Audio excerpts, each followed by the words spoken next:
দেওয়া হবে না টাকা। এবার বিজ্ঞপ্তি জারি করে জানালো রাজ্য সরকারের তরুণের স্বপ্ন প্রকল্পের মাধ্যমে স্কুল পড়ুয়াদের এককালীন 10,000 টাকা করে দেওয়া হয়।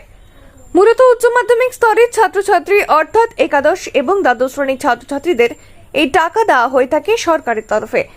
এবারও শিক্ষক দিবসের দিন রাজ্যের 16 লক্ষ ছাত্রছাত্রীর ব্যাংক অ্যাকাউন্টে টাকা পাঠানো হবে বলে জানানো হয়েছিল। প্রস্তুতিও তুঙ্গে ছিল, কিন্তু একেবারে শেষ মুহূর্তে সেই পরিকল্পনা বাতিল করে দিল শিক্ষা দপ্তর। কেন এমন সিদ্ধান্ত রাজ্যের?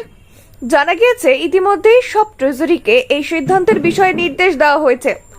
যদিও কেন হঠাৎ রাজ্য সরকার সিদ্ধান্ত বদল করলো সেই নিয়ে স্পষ্টভাবে কিছু বলা হয়নি।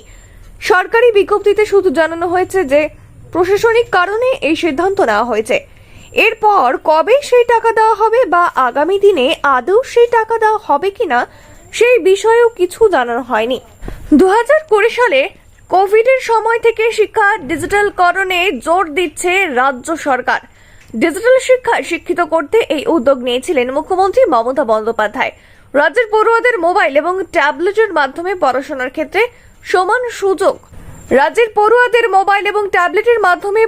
ক্ষেত্রে সমান সুযোগ গড়ে দেওয়ার চেষ্টা করা হচ্ছে, যার মাধ্যমে অনলাইন ক্লাস এবং শিক্ষামূলক অ্যাপ ব্যবহারের সুবিধা হয়। এই উদ্দেশ্যেই চালু হয় তরুণের স্বপ্ন। সরকারি এবং সরকার পোষিত স্কুলের পাশাপাশি মাদ্রাসা এবং সংখ্যালঘু বিদ্যালয়ের ছাত্রছাত্রীরাও এই প্রকল্পের সুবিধা পেয়ে থাকে।